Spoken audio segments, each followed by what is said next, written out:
Good evening, ladies and gentlemen, and welcome to the first of 3 Global Challenge Series forums by Monash University Malaysia, Climate Change, Facilitating a Just Transition. I am Shalini Ganesan from the External Engagement Unit, and I'll be your MC this evening. I'd like to extend a very warm welcome to everyone present. Thank you for taking the time off your busy schedules and, of course, navigating the traffic to get here. Thank you. On behalf of Monash University Malaysia, I would like to extend a very warm welcome to His Excellency, Dr. Justin Lee, Australian High Commissioner to Malaysia, Professor Tan Sri Dr. Jamila Mahmud, Executive Director, Sunway Centre for Planetary Health and Professor of Planetary Health, and Professor Adeline Jones-Putra, Professor and Head, School of Arts and Social Sciences, Monash University Malaysia.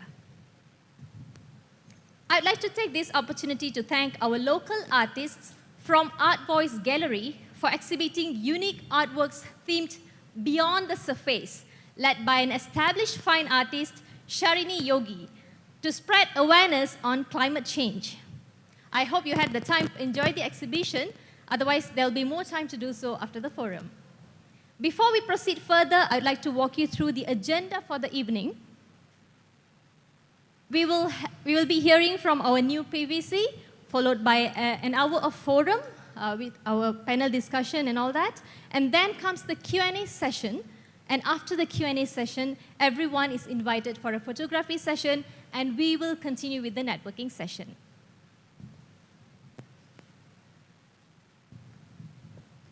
So, what is climate change anyway?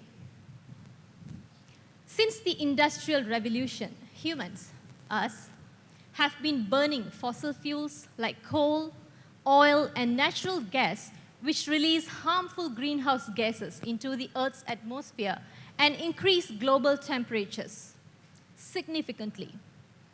A warmer planet means more erratic weather patterns and more extreme weather events like what we are experiencing now, floods, wildfires, drought, and more.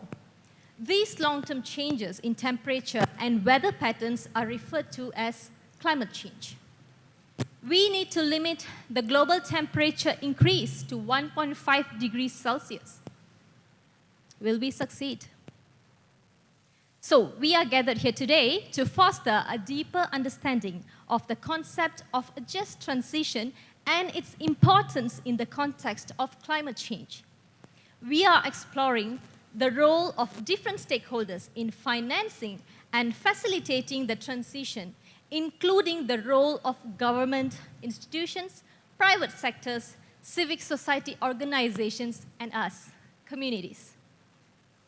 Without further ado, I'd like to invite the President and Pro-Vice Chancellor of Monash University Malaysia, Dato Professor Dr. Adiba Kamarul Zaman, to deliver her welcome remarks.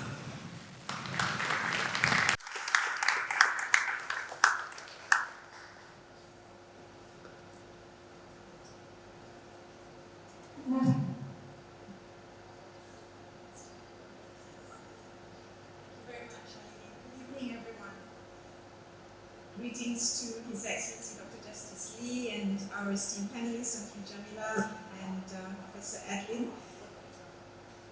Senior Vice President, Professor Matthew Nicholson, whose brainchild this is actually. Matthew wanted to have a series of signature dialogues around Monash's Impact 2030, focus on climate change, thriving communities, as well as geopolitical security. So today's event represents the first of those 3 significant dialogue that we at Monash Malaysia present to you. As you may know, Monash, the whole conglomerate, came up with this focus on 3 global challenges, as mentioned: climate change, thriving communities, and geopolitical security. And we here at Monash Malaysia wish to take on those, obviously, global challenges as also our focus for our research and educational activities. So today we're very privileged to have experts in this field, Dr. Justin Lee, who is not only Australia's High Commissioner to Malaysia, but who's also played a significant role as Australia's climate change ambassador for many years and was involved in several negotiations at climate change at the global level. Tan Sri Jamila, as mentioned, and every Malaysian would know Tan Sri Jamila's contribution to humanitarian efforts, but latterly she's passionate about planetary health and climate change, and is now the executive director of the Planetary Health Center at our neighbor across the street at Sunway University, and of course our newish dean like me at Monash Malaysia, Professor Adeline, who just joined Monash University Malaysia 2 months ago as the head of School of Arts and Social Sciences. So, and the conversation will be moderated by Professor Mohan from the business school, and I think no doubt we will be learning a lot on the how of transitioning and addressing climate change. On Tuesday, I was privileged to be at the School of Sciences event. Yes, they're working me very hard, even over in my first week. We had the pleasure of having Professor Jordan Nash, who's a Dean of Science from Monash Clayton, come over with his big team, and Professor Emily Goh hosted them, and we had a dialogue with, or presentation with a room full of alumni on the importance of eco-conservatism. So this is really a nice continuation. Certainly, Professor Key, I think was his name, and our very own Dr. Wan gave a very passionate and compelling reason for why we need to be interested in eco, more than just interested, why we need to be involved in eco conservatism. No, not conservatism. Conservation. We need to be conservative as well, but we need to conserve. And I think this evening is a nice continuation of that discussion, but more on the how, because in the Q&A session, there were many people who asked, including me, well, it's well and good to say that we need to do this, but one of the examples given were these ladies in Terengganu who, a group of grassroots NGOs who were championing conserving turtles, including educating people why it's not a good idea to eat turtle eggs. So, but what happens to those fishermen and others who sell turtle eggs? And I think the transitioning into the how, particularly in terms of a different income, revenue, and stream is extremely important. I think for that, that's why we have Professor Mohan from the business school to moderate. And we, I think, at Monash University Malaysia, from what little I've read of what's happening in this space, have been contributing in many ways in all the schools to address climate change in line with Monash's Impact 2030. So with that, thank you very much to everyone, and especially our panelists for being here. Great traffic. Thank God it's not raining.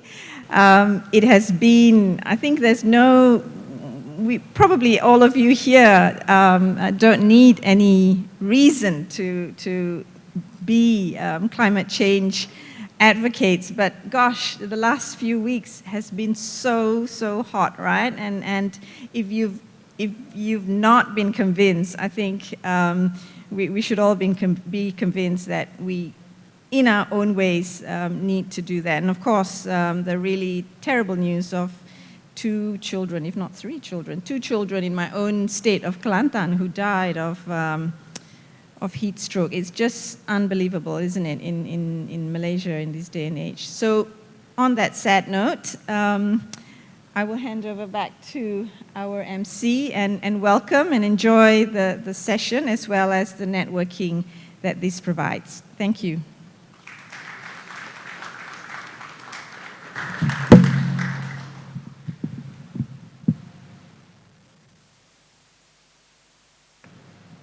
Thank you very much, Prof. Adiba, for the lovely welcome address.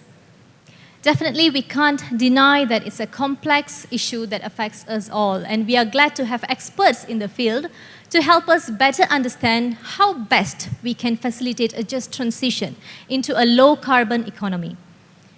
Now, to get the forum started, I'd like to introduce our panel session moderator, Professor Avari Vishweshwaramohan, Professor and Deputy Head, School of Business, Monash University, Malaysia. His teaching and research interests are broadly in innovation and strategy, with special interest in sustainability-related business strategies. His work focuses on innovation systems that help organizations to develop innovations and contribute to sustainable development. Let's welcome Professor Mohan to the stage to initiate the panel discussion.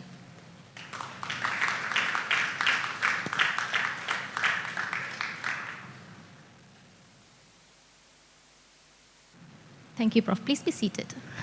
Okay. All right. To begin the much-awaited forum, I'd like to now invite our distinguished panel of experts to the stage. To begin with, His Excellency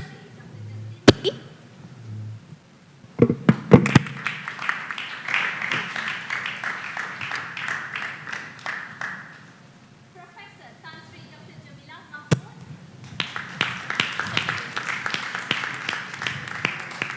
and our very own Professor Adeline Johns Putra. Please welcome to the stage. Thank you. Please be seated. Ladies and gentlemen, our panel discussion is about to commence, and we will open the floor for questions following the session. So if you have any notes, any questions, burning questions that you wanted to ask the experts, please save it for later, and you may want to note it down. So over to you, Prof. Mohan. The stage is all yours. Thank you, Shalini.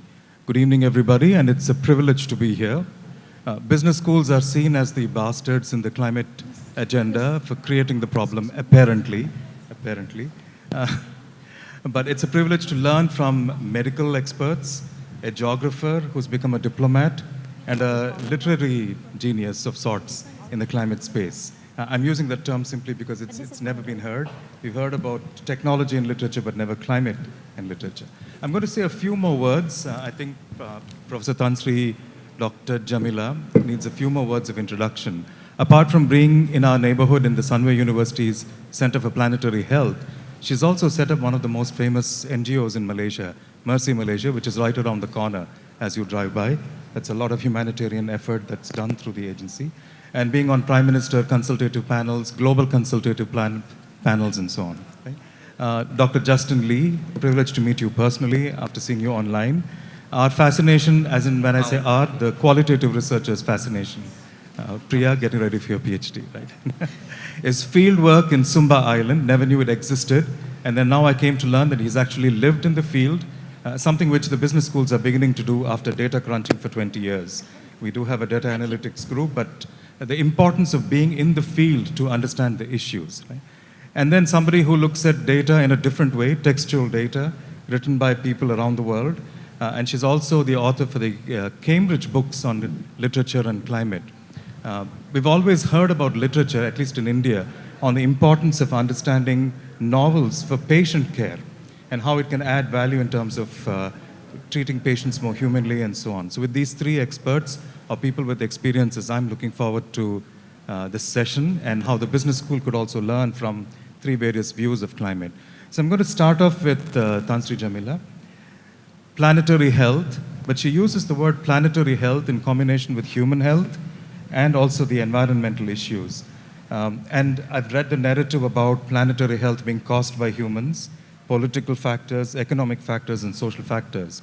So I'd like to kickstart the session with your views on which seem to be the important factors, particularly in this part of the world. What are humans doing, and especially the health agenda and its implications, climate's implications for health agenda. Over to you, Councillor. Thank you very much, Mohan. It's such a pleasure to be here, and thank you for inviting me. First of all, planetary health itself is not just about human health and the planet health or environment. It really is a multi-system approach to addressing some of the complex challenges we face and recognizing that human health is intrinsically linked with the planet's health. So it's inseparable, and you need both to thrive. And as you pointed out, it requires, multifaceted solutions, political, governance particularly, social systems, economic systems, and of course health and environment and others. So, the approach to planetary health really is about, how do we break the silos, and how do we now, link our human health to everything that is around us. And as a health professional, I think this is very important because we've all now lived through a pandemic. We've all been impacted in some way or other. It's really the right time to start to re-examine our relationships with health. And many people don't realize that 75 to 80% of the determinants of health are not in the health sector. It's economic, it's social, it's behavioral, it's commercial, all the different drivers.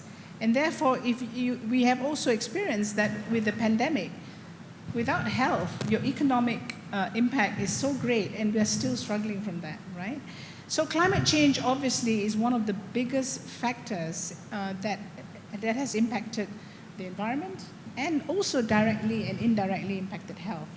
And I just want to maybe come back to what was said by Adiba earlier, that when you had your last meeting, people said, okay, we know all this, so what?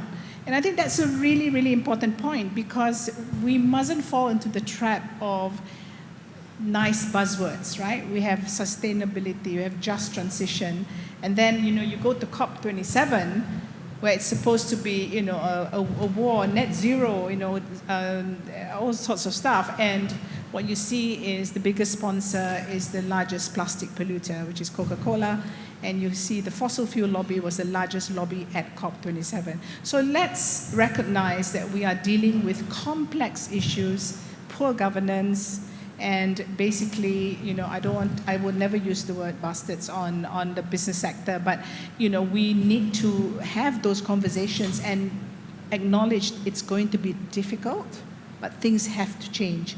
World Meteorological Organization yesterday produced a report that we will touch 1.5 by 2027. I mean, we are not heading in the right direction. Thank you. A beautiful segue into the session, and we'll come back for a little more. Your Excellency, for the issues that we wanted to start off with the session, just transition being an issue, I hope we won't take offense to asking this question. The developed countries are seen as the ones causing the problem, and countries like Malaysia, India, Bangladesh, etc. are seen as recipients or victims of the problem. A little observations about that, and also having been on the field, not just for your PhD, I'd like to also re-mention about a field study about NGOs planting trees in the middle of an island in Indonesia. Given these sort of observations, your views on what's happening in terms of climate, plus being the climate change ambassador for a long time, to kickstart this session. Well, thank you very much, and thanks for the opportunity to be here. It's always a great honour for us to be able to participate in these sorts of discussions, and with Monash University, which we do value so much, the presence here in Malaysia, and with my other esteemed panellists as well. I'm very happy to give reflections, and having seen the debate for a long period of time, and in fact, full disclosure, one of the other things I was doing at university, in addition to looking at forestry in the development of Indonesia, which is what I did my PhD and honours study on, I was also, I don't tell this very often, but I was also the treasurer of Friends of the Earth at Adelaide University. And we were making videos about climate change in 1989, and we were running around interviewing older South Australians around whether they thought climate change was happening or not. And they were saying, well, I don't really see it. Yeah, so I don't really believe that it's going on. The weather's always been changeable. And so that was 1989, and I think we still hear those debates right through until now. And then, as you say, I was climate change ambassador in 2012 to 2014, but also to see the evolution of the climate change debate in Australia from 2007, where climate change was a very prominent issue in our electoral politics after a 10-year drought. We had a very long drought in Australia, right up to most recently in Australia, where we've had members of parliament elected independents on a climate change platform for really advocating on climate change issues. So just from the Australian experience and Australian perspective, I think we acknowledge that we are one of the highest per capita emitters in the world.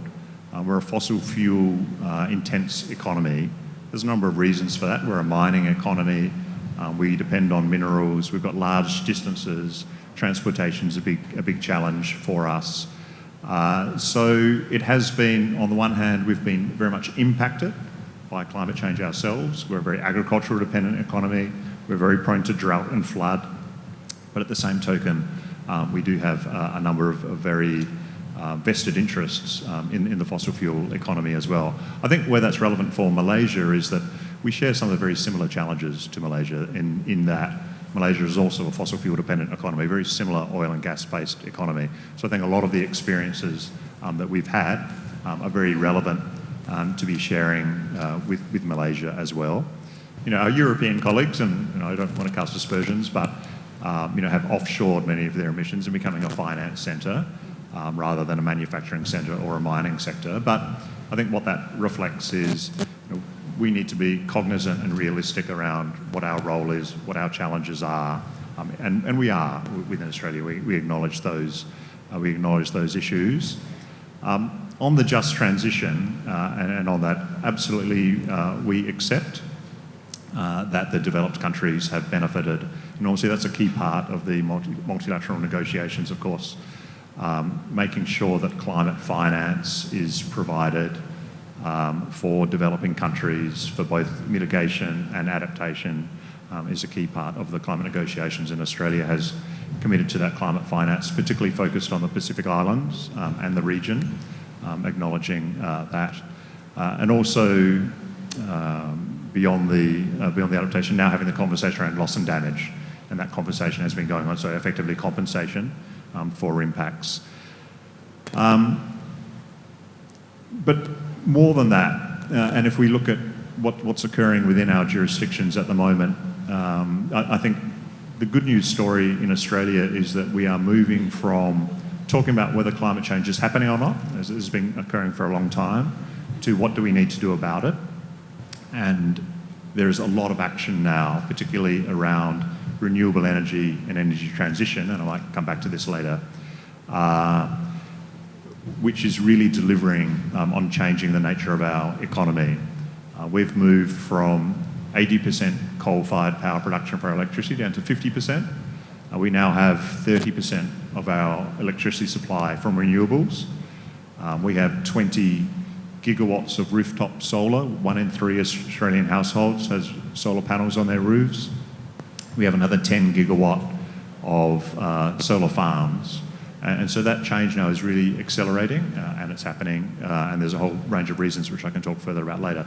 But again, that transition has to be just because not everybody can afford solar panels. So even within the Australian jurisdiction, beyond looking at the international assistance and how we work with countries that need to adapt and developing countries that need to adapt and mitigate, within our own jurisdiction, we need to do that. So our governments have a number of schemes in place. They had previously subsidised solar panels, had previously provided feed-in tariffs, but now they're looking at things like shared batteries. Batteries are very expensive. So community batteries that households can draw upon if they can't afford solar panels or that themselves, subsidising electric vehicles. So all of those initiatives are going to be very important to make sure that people within our economies are not left behind. So that's a really key part of the just transition.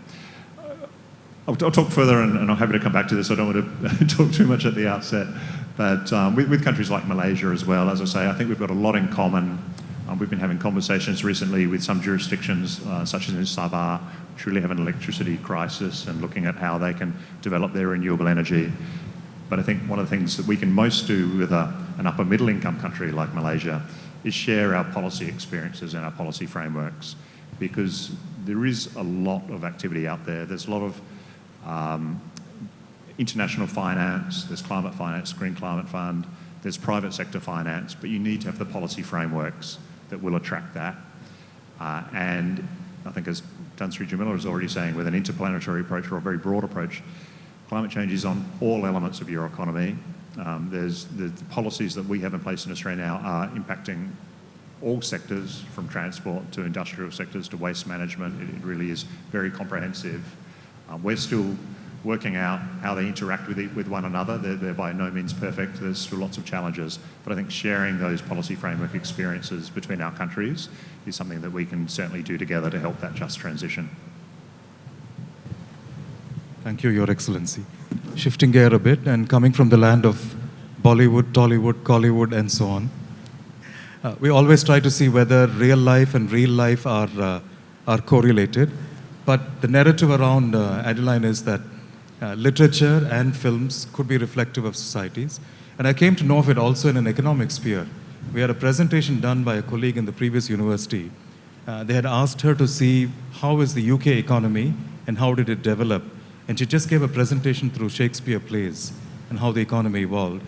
Many of us, including myself, may not look at literature, and we look at more practical books, but the amount of insights they could give. And that's what's exciting to speak to you, Adeline. And so given that, your findings on climate narratives in both British and Australian novels, I'm not sure how that could make sense, but I suppose writers coming from two different parts. One, a large spatial economy versus a smaller economy that ruled the world. So looking forward to hearing from you the findings on climate narratives.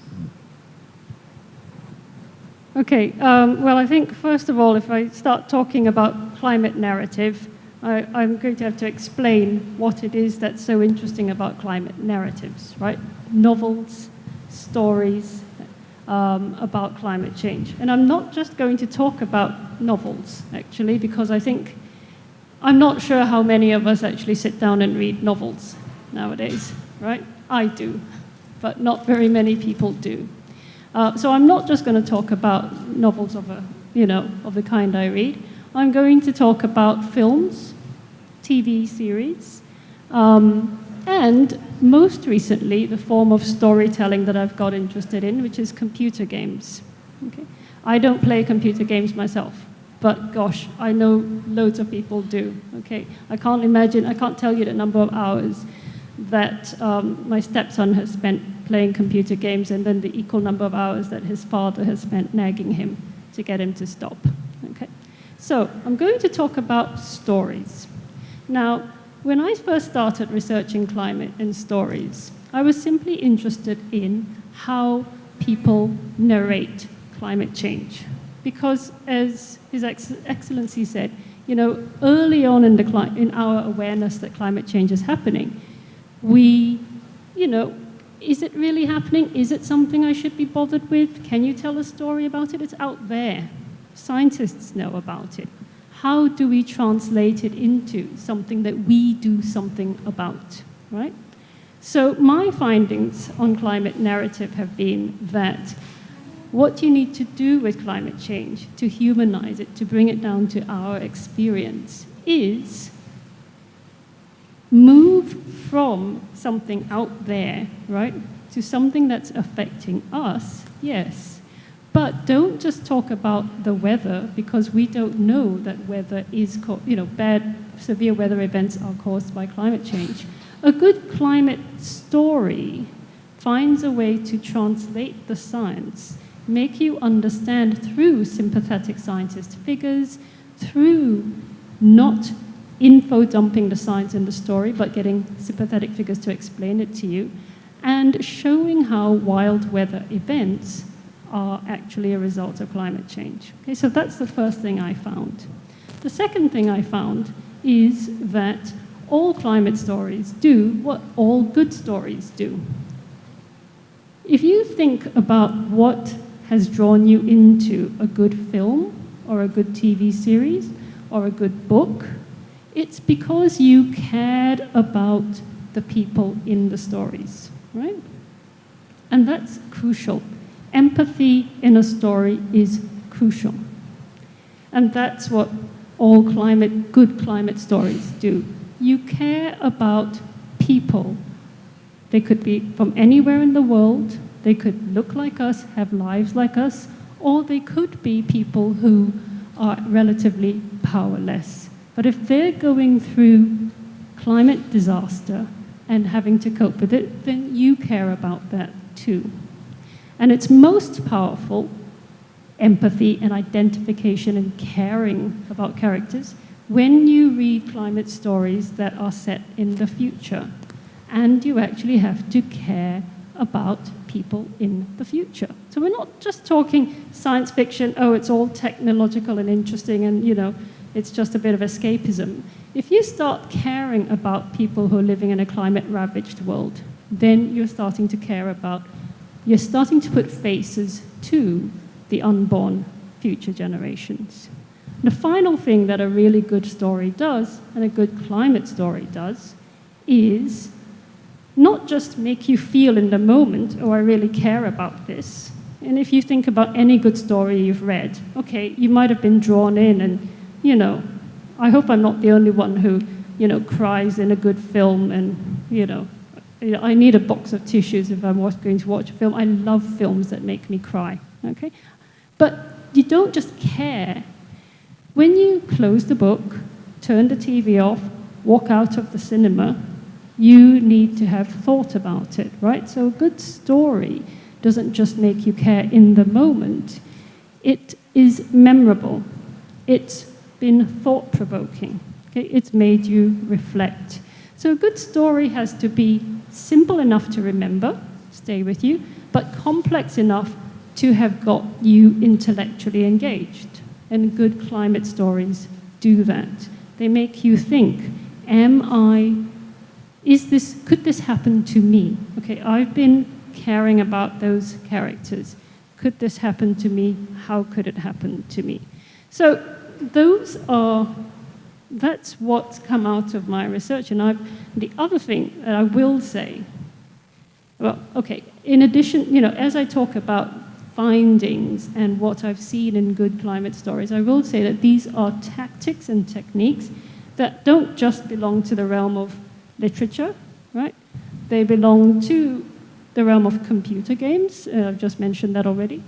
The UN has just launched 2 years ago a scheme called Playing for the Planet that involves an alliance of computer game designers and companies all over the world. And they estimate that these companies would reach about 1 billion gamers, and they are getting these game designers to build climate change consciousness into their stories. Okay? So these are tactics, caring about something, immersing yourself in a world, having to engage intellectually with it, that can happen not just in novels, not just in films, but in computer games and in reporting. A good reporter tells a good story and gets people involved. Okay? So that's one thing I'll say. The other thing that I can say over the arc of my experience studying climate narratives is when I started 15 years ago now, when it was extremely unfashionable to be studying climate change as a literary scholar. Everybody said, why are you doing that? You know, books are about people and, you know, modern life. And why are you interested in the environment? And I said, well, I just want to know how we engage with this urgent, you know, question of our times. When I first started looking, I started a project to look at whether there was such a thing as climate change in a novel. And they were really hard to find, and we found about 150 novels around the world in all literary traditions. And that's actually, if you think about how many novels are written and read, that's a tiny number. Okay? And then we kept track. And about 7, 8 years ago, I stopped counting because it went through the roof. Okay? Now you have shelves on so-called Anthropocene fiction or climate fiction in major bookshops like Foyles in Charing Cross in the middle of London, the oldest bookshop in Charing Cross, famous, known for its bookshops. You have reports on the rise of climate fiction happening all the time. You have major novelists like Margaret Atwood, whose touted every year as being the next winner of the Nobel Prize for Literature. Ian McEwan, Jeanette Winterson, all people who have written climate novels. You have Leonardo DiCaprio, big Hollywood star, producing a documentary on climate change 3 years ago, and a couple of years ago, starring in a film called Don't Look Up with Kate Blanchett and Timothée Chalamet about climate change. You have Extrapolations, a TV series that came out March this year, I think, starring Meryl Streep. You can watch it on Apple TV if you subscribe. So it's happening. People are actually aware that it's happening, and they want to read and watch and engage themselves in the issue. Thank you. I'm trying to summarize for my sanity. Planetary health, governance is an important factor, given the multi-pronged issue that climate is. Lots of policy initiatives and international issues coming into play in terms of trade affecting climate, and some sort of empathy communications, if I may, that can come about and build awareness around the importance of climate.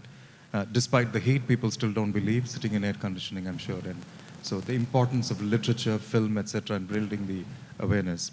There was supposed to be a climate communications related center sponsored by UNESCO in Malaysia before.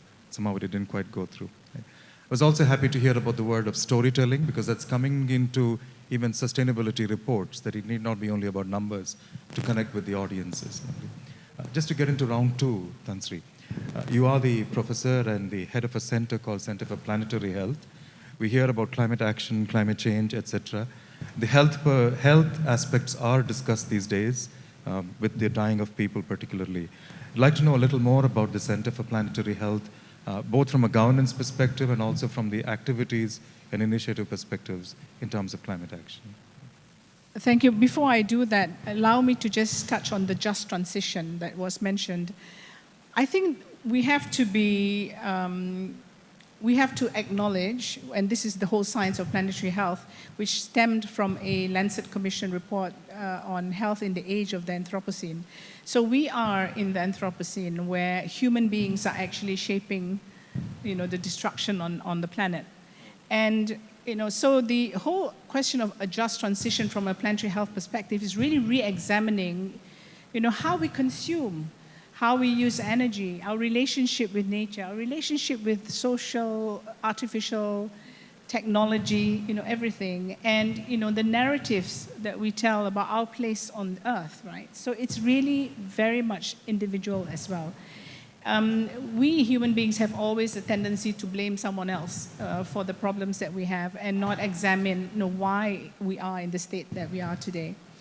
So with that, the reason why I was so keen to set up a Center for Planetary Health, because number one, it is the emerging sort of health science, so to speak, an area, and very much so that COP28 this year will actually have a dedicated day of health for the first time in the history of COP.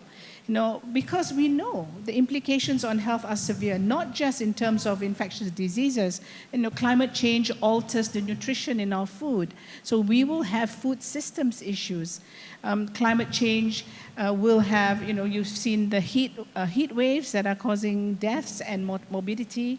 Malaysians are like frogs slowly boiling in water, right? Because, when people ask me, what is the weather like in Malaysia?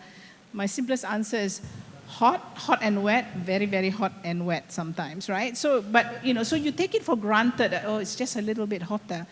And what happens is there's no education to say that actually, when it's actually warmer, children need to be drinking much more, they shouldn't be going out. So that public health communication is not there, right? And also, health is also related to the cities that we live in. Pollution, the rise on non-communicable diseases. These are also have been shown to be directly linked to emissions and so on and so forth. But underpinning this, and this is something that our center really stresses, again, coming out of the pandemic, all the other diseases that can come out, right? Malaria is seen to be the next big thing. And we have, monkey malaria in Malaysia, which is very different, and we have the rise in dengue, which is 100-fold, right? 200, 300-fold. And other diseases that will come in, Adiba will testify that as infectious disease expert, WHO and others are talking about disease X, and we are really worried about it because it could be a very slow, long incubation period, Nipah-like virus that causes encephalitis. So, we are really in trouble right now. But 3 things I'm going to stress again. 1, governance. This is critical. Unless you have the right leadership, the right policies, the right kind of drive to make those difficult decisions on business, on how we the emission of CO2 and other greenhouse gases. It's not just CO2, right? The second is communications. And at our center, I call it a think and do tank. It's not just about research, but how does that research translate into action? And for that, scientists and academicians get caught up in their own world, right? And they talk to each other and nobody understands. And the survey on understanding of climate change in this country is terrible. People here do not understand climate change. They don't see the relevance of climate change or what they want to do. So until and unless we can bridge that communication divide. The third thing I feel that's really badly needed is an education revolution. I was trained in medicine. I was not trained on climate and health. Until today, look at any medical curriculum, there is nothing on, whether you want to call it planetary health or climate and health, right? Slowly now, the Canadians have come together and said that we need to alter the curriculum of medical schools, teaching of medical schools. So I'm involved in a couple of these discussions. We're trying to push it here as well. But at Sunway, what we're trying to do is, it's a collaborative center. We will only be successful as more and more people partner with us because we can't do everything. So we need to have that, that real ecosystem now of businesses, other academic institutions, communicators, the arts, the science, everything, right? And on the education revolution, we're piloting and we will implement next year that every student, undergraduate, entering Sunway from next year will need to complete a 7-week mandatory course on planetary health and community service. So 3 weeks of teaching planetary health, 4 weeks of service in the community, and we're choosing one of these PPR flats so that you can follow up and see the impact, whether you're an engineering student, a communication student, a science student, an art student, or culinary. So, how do you make it something? Because at the end of the day, coming back to governance, it's the leaders we create. So, until and unless we invest now for future leadership, I'm not convinced the leaders we have today will make those significant changes. We don't have time. We have to keep pushing. We have to get young people on board. We need to push for advocacy, campaigning. We need to be angry, to be honest, because, the politicians that we have here and across the world only have 5-year visions. They don't think about the planet, falling apart, right? It's just about that 5-year vision. What they worry about is who crosses the X on the ballot box. And I think we need young people now to really stand up and challenge leadership today. So the good news is that, since we started August 2021, we've managed to put planetary health into the 12 Malaysia plan. And now we are working with the National Science Council and Academy of Science to develop the first ever in the world National Planetary Health Action Plan. I will be calling on Monash to join some of the working groups. There will be some working groups on environment and health, but I've pushed for one work stream, and of course, because I now chair it, it's actually called Communications and Behavioral Change. Because until you bring that area of communications and behavioral change, it will not shift how we do. And we need to stop emissions at source. And those will require legislation, incentives, disincentives that can only be provided by one, government, but consumers. If we refuse, businesses have no choice but to change their business model. I'm going to indulge myself one statement, because you made the term business model and consumers. There are startups in Malaysia in the tech space, particularly in the retail tech space, who find this a problem, especially during the pandemic when everybody gets everything instantaneously. The only people working were apparently the ones who were on bikes delivering, working properly, apart from the sanitation, etc. So one of the startups in Malaysia has given up simply because they're not able to have a business model. She wants to grow vegetables based on demand to avoid waste and to avoid unnecessary transport. But yes, the consumer, the behavioral change needed is very difficult. And a startup can't do it, but educational institutions can. Very nice, thank you.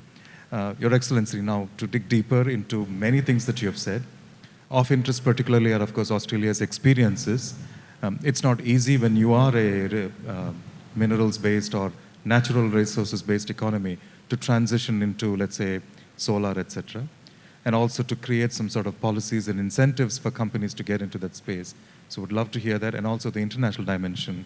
It is a country that plays a big role in this part of the world, and what seems to be emerging initiatives, policy or transnational initiatives.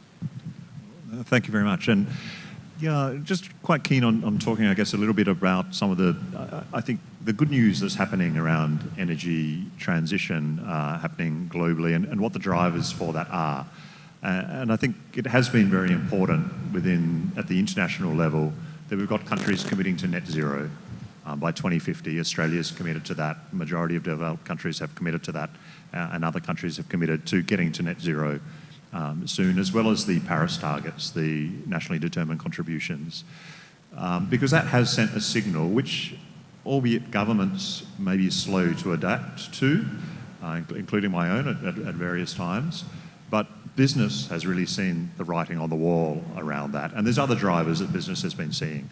So in Australia, we've had debates recently about keeping our coal-fired power stations going. I think you would know this. But the companies have closed them down themselves. They've seen that there's not a future for coal-fired power stations. So they've continued to progress the closure and the transition. So we are actually seeing a lot of the energy transition occurring by the oil and gas companies themselves, and I see that here in Malaysia as well. I see that Petronas has set up Gentari, that you've set up renewable energy companies because they see that this is happening. There's other drivers, and again, I kind of took a slight at our European colleagues before, but also to credit them, these carbon border adjustment taxes. So people are saying that you're going to need green power in the future because if you don't, your products will be taxed for their emissions intensity when they were produced. So Europe has indicated at some point, I can't remember exactly the timing, but they will tax the emissions on a particular product. So we are an international carbon tax, border tax, and other jurisdictions may do that as well.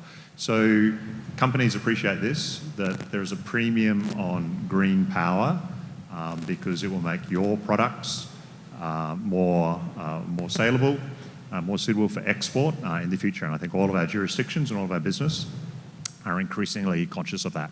So that is driving this renewable energy revolution. I would like people to be doing things because they're worried about climate change, but it's not so bad actually that they're now starting to see the economic benefits of transitioning in its own right. Renewable energy, solar panels have come down dramatically in cost. At a household level, people are motivated by saving money. At a business level, companies are motivated by saving or making money, and they're motivated, the energy and gas companies, by having a stake in the energies of the future. And that is happening, and I think that's positive, despite what their motivations are. If people are only motivated by money, so be it, but we are starting to see this transition occurring, which is very good, and hopefully it can only accelerate. But the cost of the new technologies is coming down, and the motivations and the drivers for adopting them are increasing. So I mentioned earlier Australia getting now to 30% renewables. All of that solar electricity that we bring in, we can't yet use in the grid. We've got challenges around grid management. How do we bring it in while not impacting the baseline providers of electricity as well? We need to keep them operating. We've got issues around battery storage, storage of renewable energy, looking at pumped hydro solutions, battery solutions. But I do often talk a little bit about my home state jurisdiction of South Australia, because South Australia is blessed by solar power and wind power, and they're already at 68% renewable. They'll get to 100% renewable by 2030 and 500% by 2050. So we have a national grid in Australia. They will be, for the first time, they've historically had transmission lines to Eastern Australia because they took electricity from the coal-fired power stations of Eastern Australia. Now they'll be putting renewable energy back into the eastern states of Australia. They were the jurisdiction where Elon Musk built the 100 megawatt battery and said, I'll build it in 100 days or it's free. they're now building 2 500 megawatt batteries. That battery has been so successful, people are calling it a white elephant. It actually made money many times over, and they're building new ones. They're also now developing, as part of that, what do you do with this excess renewable energy? They're very involved in green hydrogen, and this is where the hydrogen story comes in. Because if you've got excess renewable energy and you can't store it, converting it into green hydrogen is another way of storing that energy. They've got some demonstrations, some pilot plants. They're mixing it at the moment with natural gas, a bit like how you put ethanol into fuel. But they're also looking at other uses for it. And this is all done by artificial intelligence. The electrolyzers turn on automatically when the spot price of electricity becomes almost free. These electrolyzers kick in 6 minutes, and it starts to produce hydrogen, so you don't even need to manually control it. You can start to generate that. Hydrogen's still got a number of challenges around the cost, but as the oil and gas price goes up, hydrogen and green hydrogen is becoming more competitive. It's also very hard to transport to market.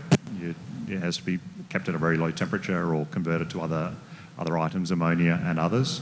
But for Australia, we've got a lot of potential around using it domestically for minerals processing. So you can convert your iron ore for Australia, there's a lot of attraction, into green iron and green steel. And there's a project in Whyalla, which is still not yet happening, which is one of the key steel production areas of South Australia, where the state government is committing $500 million to building a very large hydrogen electrolyser. And they're hoped that a nearby steel mill, who's now owned by an Indian national, will use a hydrogen-powered furnace to produce green steel, which will be available on the market.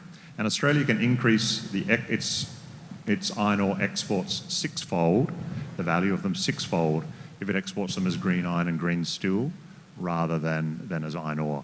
I just say that as an example because it really is starting to demonstrate the potentials of these and really create a lot of incentive now to participate in the energy transition. And we think Malaysia should also be looking very much at that energy transition and what are the incentives for Malaysia itself to be going down that renewable energy path. As I mentioned, Gentari Petronas is actually investing in renewable energy in Australia. They spent $1 billion recently purchasing a solar farm in Australia so that they could position themselves for this industry.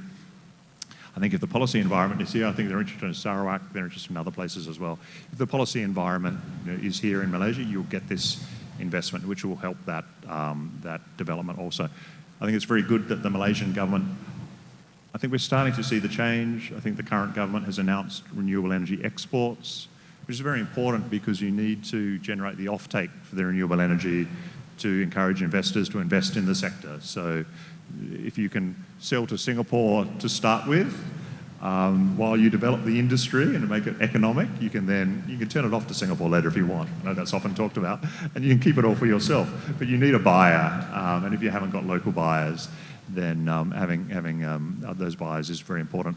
And as I was mentioning with Sabah, the great thing about solar as well, and the cost of solar really has come down in massive terms for off-grid solutions, for smaller jurisdictions, places like Sandakan, which I've been to, single-storey houses, single-storey buildings, sun shining, not a solar panel to be seen. I think some great opportunities there to address a state which has got real electricity crisis, to leapfrog rather than to follow directly into renewable energy rather than going to other sources and digging up their coal and other things. Really suitable for those jurisdictions. So once again, we're very happy to share those experiences. We haven't got it right. As I say, there's lots of challenges that we're having with our policies at the moment in terms of reliability of the renewable energy, how to back it up with fossil fuel powered generation, which is still needed. We still need perhaps carbon capture and storage to address the CCU, to address the gas stations that might still be operating, to give that back up. So there's still lots of challenges, but I think the opportunities now are enormous and it's starting to snowball, and I think that's encouraging. Again, I think there's lots of other environmental issues and lots of other climate change issues, but that one sector gives us some hope that with technology and with economic incentive, we can start to make some really quick progress. It leads us to make the observations. Electricity or power used to be a hygiene factor and only capacity building, but now it's seen as an input and also a branding effect for countries and companies. The home state of mind is beginning to say it's a green state for FDI, showing that, and Jantari invests also there. So this interrelatedness of power is also very interesting. Not for today, because today's focus is still on just transition. And Tan Sri, you and all have emphasized the importance of individuals. You did bring up markets. I won't let the business school take away that discussion today. We'll come back to the individuals. So I want to hear from Adeline about, you started about the role of storytelling, the importance of the empathy element in communications, etc., and the growth of climate novels. But a little more on storytelling, if you have any anecdotes of literature making impact in terms of climate, or how it could make impact in terms of bringing the behavioral change that's required. So if you want me to say, asking me to comment on the link between reading or engaging with a climate story and behavioral change. Okay, the evidence on, if you think of 3 different media, literature, film, and computer games, is actually quite spotty at the moment, okay? Literature, climate fiction is possibly, it's in the novel that you're seeing climate change being dealt with the most compared to film, compared to computer games, which is fairly recent. The evidence for behavioral change as a result of reading climate novels is not good when it comes to actually putting a single climate story in front of an audience and testing and going back to them to see whether there's been any change. There's been limited research into this, mainly because of the way literary scholars do their research. We read the text closely and we don't do the sociological stuff. But there's been, in the past 5 years, there's been some research into this area, and it suggests that just one story isn't going to do anything. Someone reads it, it depends on what kind of story it is, is it dystopian, is it apocalyptic, and maybe it's depressing, and that's not necessarily going to cause people to engage. If you put just one story in front of someone, it's not clear.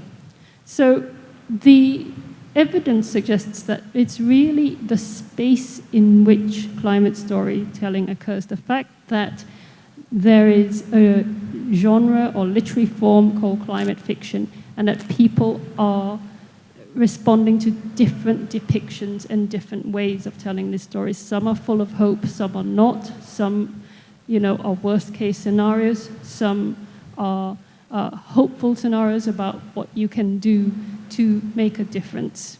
Okay. So the landscape of climate in fiction suggests that it's actually, we need different kinds of stories and experiences. In film, it's more hopeful, but it's interesting that in film, actually there have been fewer climate stories coming out. Definitely very few coming out of Hollywood. And perhaps it says something about Hollywood's conventions and, the kind of profit drive of Hollywood. So apart from The Day After Tomorrow, famously 20 years ago, there's only been recently the Leonardo DiCaprio films that I've suggested. But interestingly, there's been a lot of research done on audience response to The Day After Tomorrow, and it was very promising. It actually played a role, presumably along with a lot of other things that were happening at the time, like Al Gore's film An Inconvenient Truth, right? That people who were asked when they left the cinema, and then people who were asked 6 months later and a year later, said that they had thought differently about climate change. There was a kind of majority response that had changed their minds. The most promising is climate change computer games, where, as I said, there's actually been an initiative driven by the UN and and there's been a spike recently in computer games that deal with climate change. And the preliminary research there it was actually the first research coming out on it, and it was a very large survey of 400,000 gamers. Okay, that's a lot. And they were mainly, and perhaps this is another factor, they were mainly between the ages of 20 and 40. Okay, so we're talking millennials and Gen Z. And 70% of them said they would pay for games that had environmental content and educated them about climate change. So there was at least a desire. Because it's a new field, there hasn't been enough research on whether it would turn into behavioral change. Just to give an academic twist to the whole thing, regulatory factors from institutions, norms that we need to change, even at the cognitive level and so on, seem to be ways of driving good climate behavior. We're hitting the 45-minute mark, so I'd like to open the floor for questions, please. And what questions to ask also, I could say, if needed.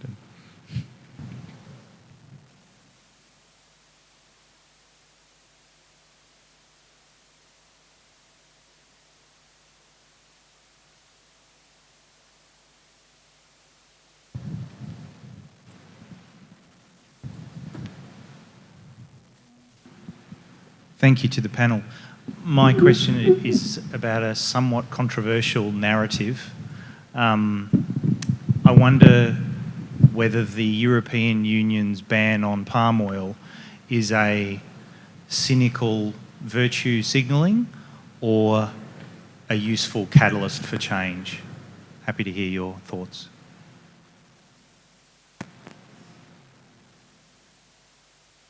It's very interesting that you asked that. I just had a meeting with the EU in Brussels. First of all, I think that it's signaling. I think, in my opinion, it's disingenuous as well, because soy plantations are more damaging than palm oil plantations. I think where the problem lies is, with RSPO now, Responsible Sustainable Roundtable for Sustainable Palm Oil, there are very high standards on sustainability and so forth. But the problem is, in many places that grow palm oil, a lot of them are also smallholders. So I think that's our challenge. How do we actually bring the smallholders together under the more, established, larger RSPO's signatories to growing palm oil? The other challenge I feel is that, and I speak from the Malaysian palm oil perspective, we're not good at, we get defensive rather than saying, okay, hang on a minute, why don't you come and visit our estates, and let me show you what is done. And you'll find that a lot of the good estates really do a very good job, right? We cannot deny that there are geopolitical forces at play, but I think, for me, what I was talking to the ambassador there is it's an opportunity to engage. In fact, it's an opportunity to push the EU to invest. If you say that our oil palm industry is not green enough, or is not sustainable, or is then what are you going to do to help strengthen the capacity? So I think it is about having the confidence to not just be defensive, but also lay the evidence for the changes that have happened in the oil palm industry that are positive. And the facts are there. It is not as as damaging as other oil industries in the rest of the world. So it's going to be tricky. And now with the EU Green Deal, everything is resting on the EU Green Deal, which is good. But the other issue I want to raise is this: the oil palm industry in Malaysia addressed SDG 1 even before SDGs were known to public. It's about poverty eradication. And you can't look at things in silos. This is where I get quite irritated with the EU and others, because in a country like Malaysia, although I'm very strong against emissions, but if 20% of our economy is driven by Petronas, what choice do we have, right? Because we still need to build schools and hospitals and so forth, and that's where the just transition comes in. Having those, conversations and pushing Petronas to quickly transition into green energy and so forth. So similarly with the oil palm industry, it lifted millions of Malaysians out of poverty. And if you want to talk about sustainability, goal one is ending poverty. So I think it's hypocritical sometimes, and I think we have to look at it in total.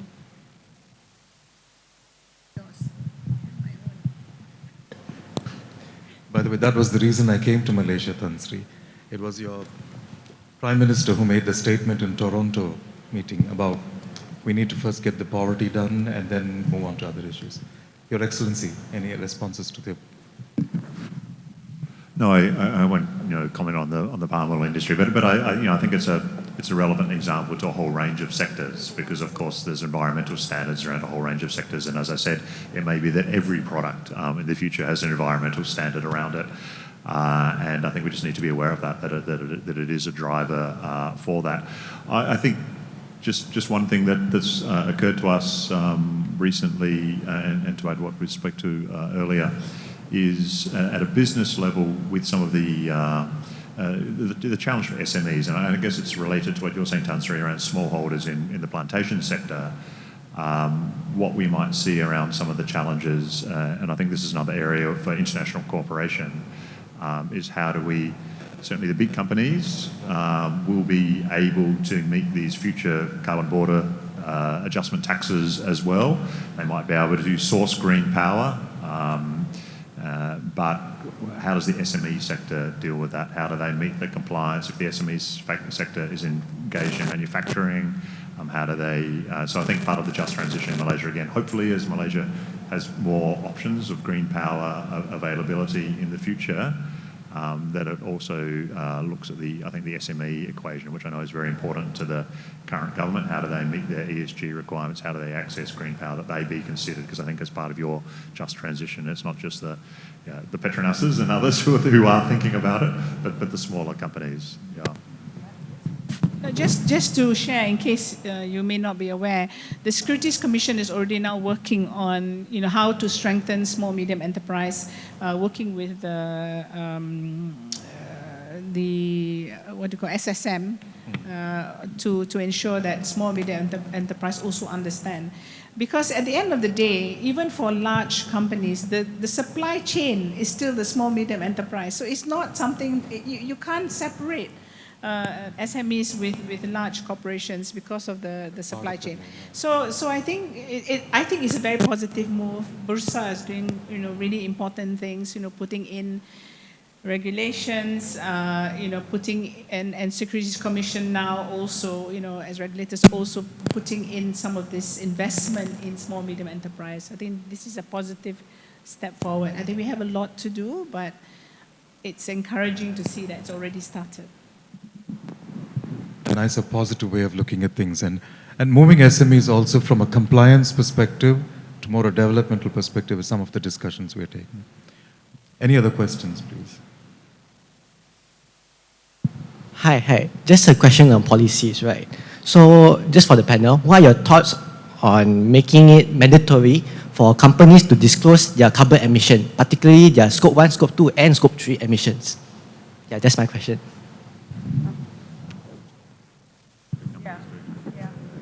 Scope 3 meaning down the line. I think that would obviously have a lot of compliance kind of complications. But yeah, this is I don't have a position on it, and as a government we don't have a position on it, but this is the kind of, I think, if some jurisdictions in the future require that of the products in the future of what the emissions are, maybe not necessarily on the companies themselves. So within Australia, we might do that for some of our bigger emitters, so some of our big companies that have the capacity to do that. We would try and look at their data around what their emissions were. But for Australia, we've got an incentive-based system at the moment. So we had a carbon tax, and under that carbon tax, which has now been abolished, the big emitters were required to look at their emissions. Now we've got an emissions reduction fund, which is an incentive-based fund that you can get the grant if you demonstrate that you've reduced your emissions, so it's kind of turned it around. So it's not obligatory to provide your data unless you want the grant. So that's more of an incentive-based system at the moment rather than a tax-based system. But as I was saying earlier, some jurisdictions in the future may require that for products, and you may need to demonstrate the carbon emissions of a particular product. I know it happens in a whole range of, I think, companies that sell recycled oil, and there's all sorts of complicated quantifications that have to be done around, but around carbon emissions specifically, I think there's different approaches to it. Just one other thing I want to mention, which I think is a driver, which we're seeing, a driver of green power in Malaysia. And I know there's challenges in Malaysia with the green power sector. Challenges because of your coal-fired power stations are producing a lot of electricity on the peninsula. But seeing the move into data centres and some of the new technologies as well, they're all big demanders of green power as well. I think there's like a dozen data centre proposals coming into Malaysia now. And these are kind of the industries of the future. They're all very energy intensive. They will change your carbon emissions profile quite dramatically, but they want green power. So in some ways, they're a driver of renewable energy development as well. So I'm a bit of a broken record, but I just don't think you can take that progress in renewable energy fast enough. I think that it really is an important issue for policy development in Malaysia. It's a point that one of the persons sitting in the row here would be taking it very cognizantly. Sumitra, making notes, from MDEC, and who's driving this business also. Gentleman in the white mask. Oh, sorry, Adipa. Okay.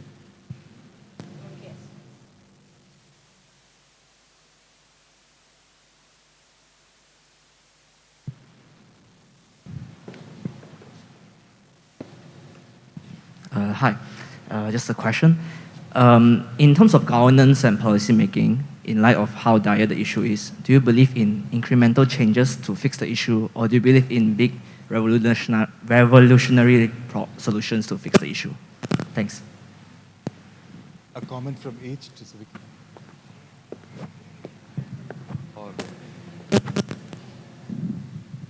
I mean, if I was Prime Minister, I'll be revolutionary, right? But because that's the way I am. Because if you look at the situation today, it's so dire that incremental will not get us where we have to be. But, I would foresee that an incremental approach is probably more favored. But I think it has to come back with incentives and disincentives. How do you... So I was I just got back from Oxford with a meeting with some of the biggest polluters, right, and talking about this. And some of them said to me, if only government would step away, we businesses would try and do the right things. So that what they're trying to say is that the policies are not helpful to businesses transforming. When they said that, I was quite surprised, right? But what also came out was, we don't have time for nature-based solutions. It's not going to be working. What we need to do is really drastically cut emissions at source. And the other thing, of course, is the innovation that's required to put CO2 back into the ground. So you may know about Oxford Net Zero project, where they say that they can actually take CO2 and greenhouse gases and put it back into the ground. It costs $6 trillion, right? And everybody just like, 6 trillion is a lot of money. But the oil and gas industry profited 13 trillion last year. So because the policies are not there, how a 6 trillion profit is a lot of money. But at the end of the day, it's greed, right? It's about wanting so much for a short time. So until and unless you get those incentives and disincentives, we won't move forward. Okay, this is an interesting question for someone who works with literature and art, okay? Because if you ask me, of course, the art that I appreciate and the books that I love go for revolutionary change, right? Vive la révolution. Okay, but I'm a realist, and I know that if you read a book, you're not going to go out and the world's going to change just like that. A really good example of this is, I could just Yeah, I'll tell you about one of the most inspiring moments where, literature was used to speak to a group of policymakers. And that was the 2014 UN Climate Summit of World Leaders, where that was at the time the largest number of world leaders brought together to the UN headquarters to discuss climate change, 2014. And the opening address was given by a poet from the Marshall Islands.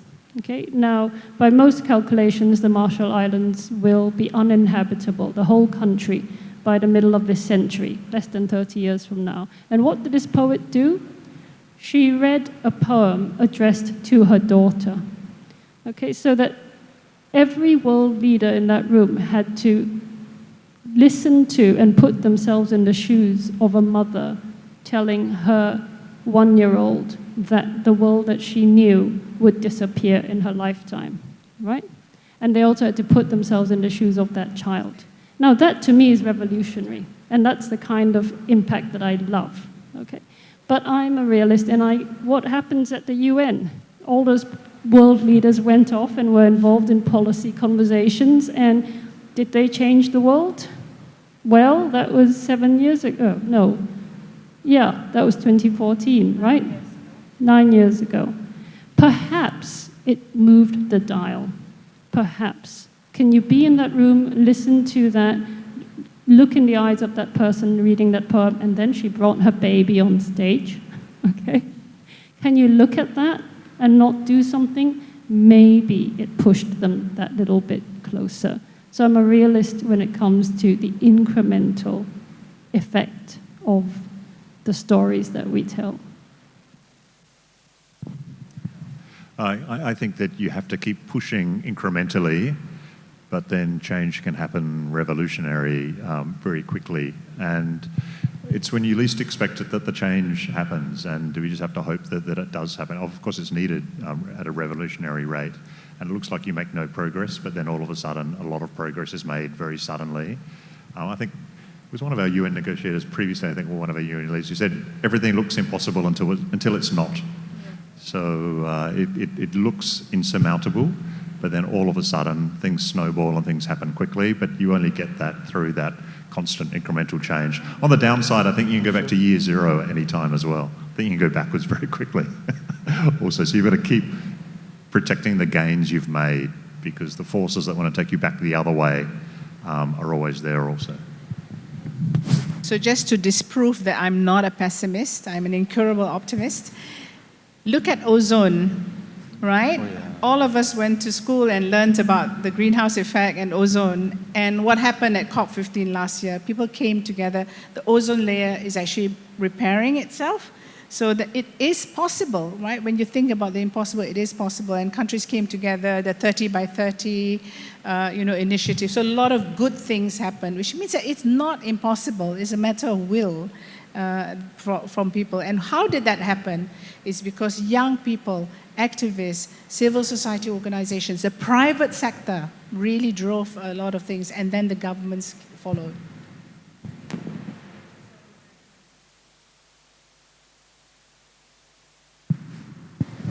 Yeah, so my question is along those lines, primarily addressed to Adeline. So whether it's revolutionary or incrementally, of course we all want it to be revolutionary, it goes back to political will, right, and the policy framework, et cetera, and governments and politicians respond to the populace. In a country like Malaysia, I mean, it's great to hear that, and I think young people are much more aware about, how this is going to impact them in the future than, people of 40 and above, I dare say. But in a country like Malaysia, where reading novels and poetry, and certainly for that age group, I would think that gaming is not something that many of us do. How do you think we're going to better communicate the urgency of this? Because, it seems like a very difficult task. Is it going to be through the mosques? Is it going to be through TikTok, maybe that was instrumental in the recent elections. Yeah. What do you think in your 2 months with us? What do you think is going to be a perhaps a possible effective way to communicate this to the Malaysian public? Yes, I think it's in your question. The answer is in your question. I think social media is the way forward. And I think then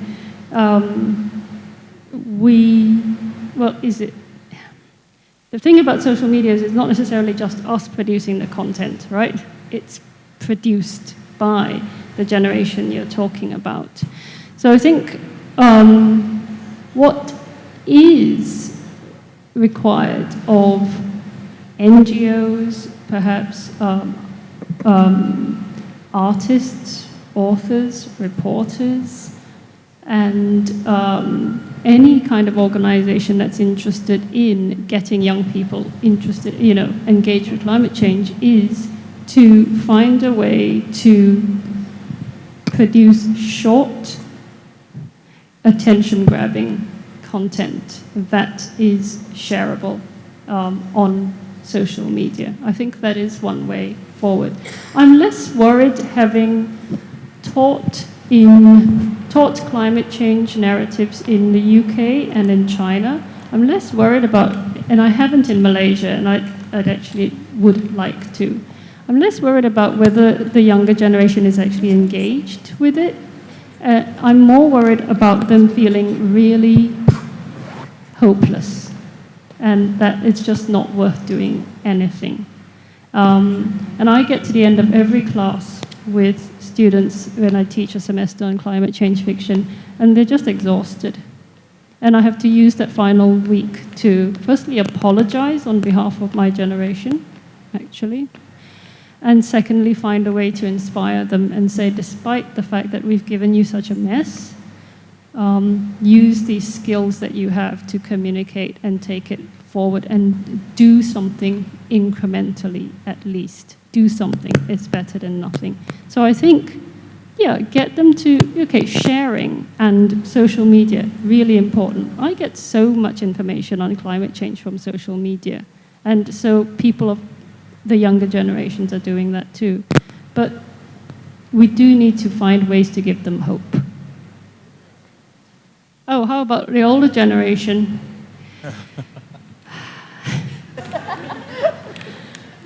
I think we really just need to step aside. I really do.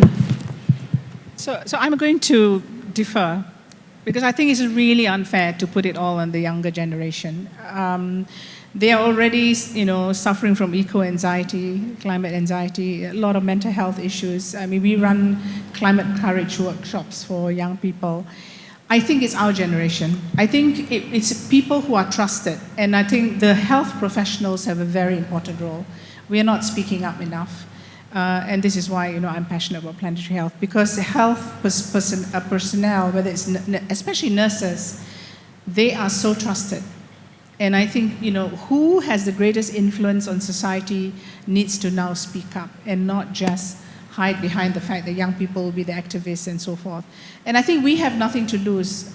We're at an age where I don't mind starting a revolution, right? What's the worst that can happen? They throw me into jail or whatever. It's okay, But the fact is that it's our generation. We need to speak up. I want to give you a story, and I've told this story so many times. There is one girl, little girl, Ella Kissy Deborah, who died about 10 years ago, and she was 9 years old. She had terrible asthma and respiratory problems. Her mother, Rosamond, really fought hard and got the coroner to do the autopsy, and because she was convinced that at the time the traffic in Lewisham, where they live, was so heavy, and the cause of death was toxic air pollution. The coroner came out with a report and put the cause of death as toxic air pollution. The first person in the world and the only person in the world with a death certificate with toxic air pollution. As a result, she managed to lobby the mayor, created the ultra-low emission zone, reduced nitrous oxide and other greenhouse gases by 46%. Rosamond asked me, why is it Ella is still the only one why aren't you doctors and health personnel speaking up? And she's right. So our entire education has to change. I think how we teach doctors and nurses and so forth has to change. Yeah, I agree. I do agree. Yes. It's a very nice fitting ending to the session, given that we have 3 university representatives. No, not to take away anything, but that's just a little commercial for Monash University. Right? I don't want to, how to say, change the tone, but few words that come to my mind, right? Being from a business school, markets resonate. Being from a business school with economics and law, regulations resonate in the mind.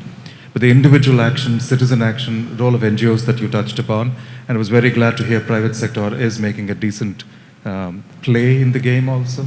And if markets drive it, it will be lovely. And I'll just spot on a few people that I can see, friends in the audience. Priya Thirumalai from CPA Australia, an accountant, but they had discussions on neurodiversity. Right? And Sumitra, who's a CSR-related alumni of Monash University, but works in the digital space, is now hearing about climate. Essentially trying to see a multidisciplinary approach, which we hope the schools will pick up and drive the action, education driving action. Thank you all. Thank you, Adeline. Thank you, Your Excellency and Tansri. And thank you to Shalini and Rizwan for getting this going. Over to you, Shalini. Thank you very much, Prof. Mohan. That was a lovely moderation. And thank you to our esteemed panelists. May I now request you to remain on the stage. So, ladies and gentlemen, I hope you all have gained valuable insights on the impact of climate change. And I'm sure some of you still have questions. Maybe you can pick it up with the panelists after the session, over the networking session. So moving on to express our gratitude to the esteemed panelists, we now call upon Professor Adiba to the stage to present a token of appreciation. Thank you.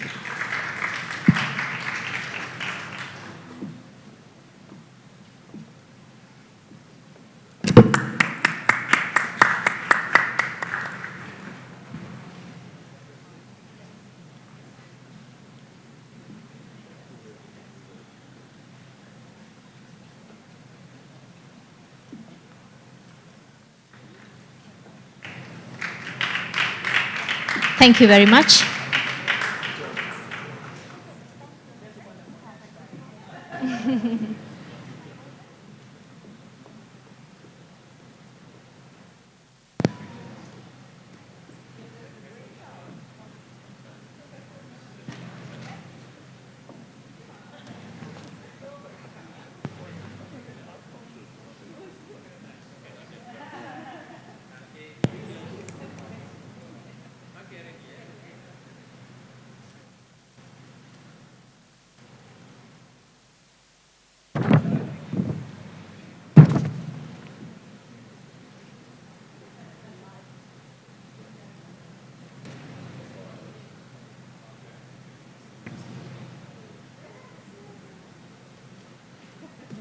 Thank you very much, dear panelists.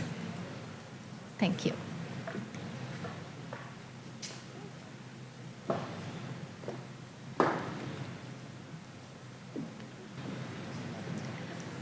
We have now come to the end of our forum, and just before that, don't leave just yet. I'd like to invite the Director of External Engagement, Monash Malaysia, Mr. Rizwan Drepin, to deliver his vote of thanks. Thank you, Shalini, everyone. First of all, on behalf of the university, thank you very much, everyone. Heartfelt gratitude to all participants who took part in the forum. Thank you for all the brilliant questions. The event holds great significance and adds to the array of initiatives that we're having throughout the year in celebration of the 25th anniversary. I'd like to acknowledge our new boss, Professor Dr. Adiba Karmaruzaman, President and Pro-Vice Chancellor, Monash University, Malaysia. I'd like to also acknowledge my new old boss, who's now Senior Vice President, Research and Operations, and the rest of the senior staff of Monash University here, Monash colleagues and alumni as well as industry guests who are here. To His Excellency, Dr. Justin Lee, Tan Sri Dr. Jamila Mahmud, Prof. Adeline Johns Putra, and Professor Mohan, thank you very much for your contributions today. They have been invaluable. Hearing from distinguished individuals like yourselves has elevated our knowledge, and I dare say instilled a sense of hope, knowing that we have leaders who are dedicated to climate change and sustainability in your own respective fields. So this, as has been said before, marks the third, this marks the third climate and sustainability related forum actually that we have hosted as a university in the past month, which is encouraging because we need to have more such discussions, right, to keep the conversation going and to keep the passion going as well. So I also want to extend my gratitude to my team, Parveen, Shalini, Ian, and Sean, whose support was instrumental in making this event possible. Can we get a round of applause for them? Thank you very much.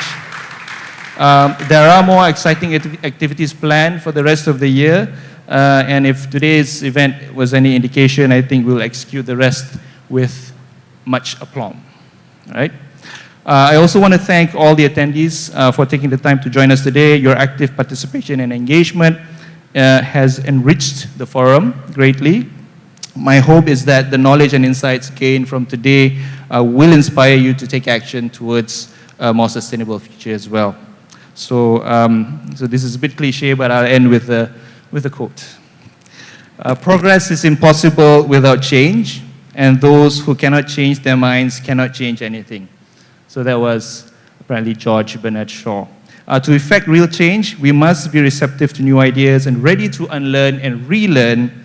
Only by embracing change can we break free from the constraints of the status quo and move towards progress, both individually and collectively as a society. So once again, thank you and have a very pleasant evening.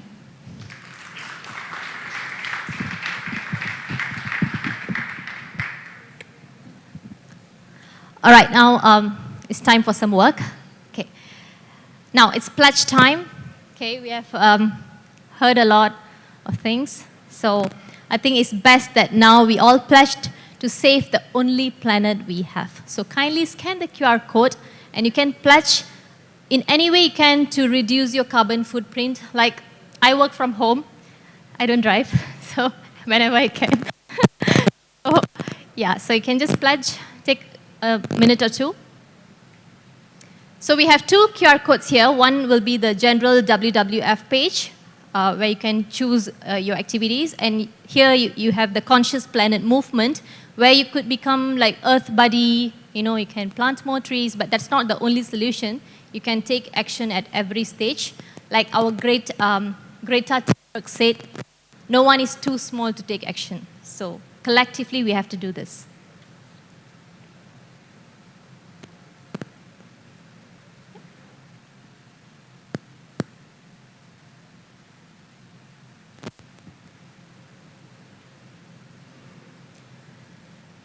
So I hope everyone would have pledged to take action to combat climate change. And now I will leave you with this. We are the last generation that has a chance to reverse climate change before it's too late. Let us seize this opportunity to educate ourselves, inspire one another, and collectively work towards a sustainable future for all of us. Ladies and gentlemen, thank you very much for your participation in today's event. Enjoy the rest of the evening, and there's more refreshment, there's a buffet. Please enjoy yourselves. Thank you very much.